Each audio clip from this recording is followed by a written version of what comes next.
Alright trainers, today we're going on a classic hunt for some of the most iconic Pokemon in the game.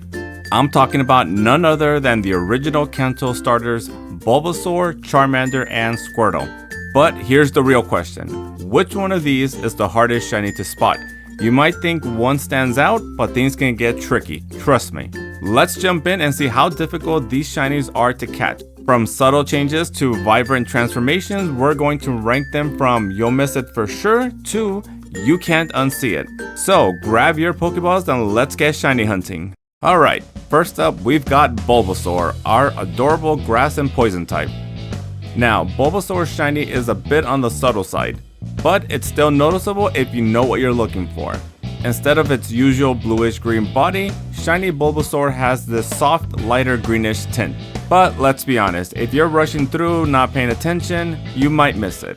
I mean, the change is there, but it doesn't scream, I'm shiny. The bulb on its back stays the same, so it's all about catching that slight body color difference.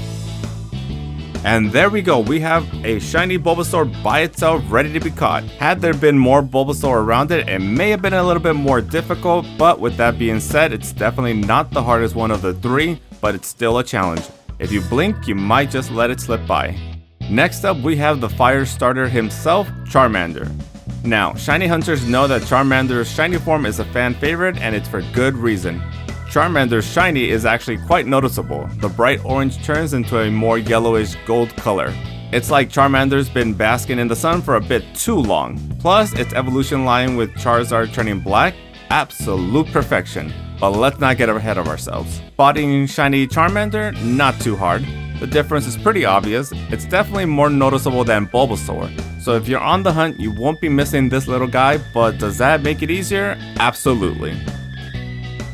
And just like that, we found our golden lizard. I would definitely say catching shiny Charmander was much simpler than catching shiny Bulbasaur. However, we still have one more. Charmander's shiny is way easier to spot, but let's see how it stacks up against the water type contender next.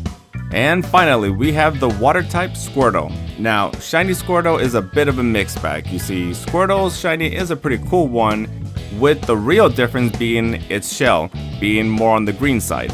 But here's the problem, it's really easy to miss, the change is subtle, and if you're not looking closely, you could be mistaking it for just another regular Squirtle.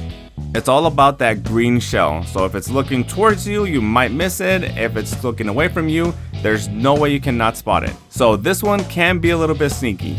Trust me, I've almost missed it a couple of times. And once it evolves into Blastoise, the difference is much more noticeable.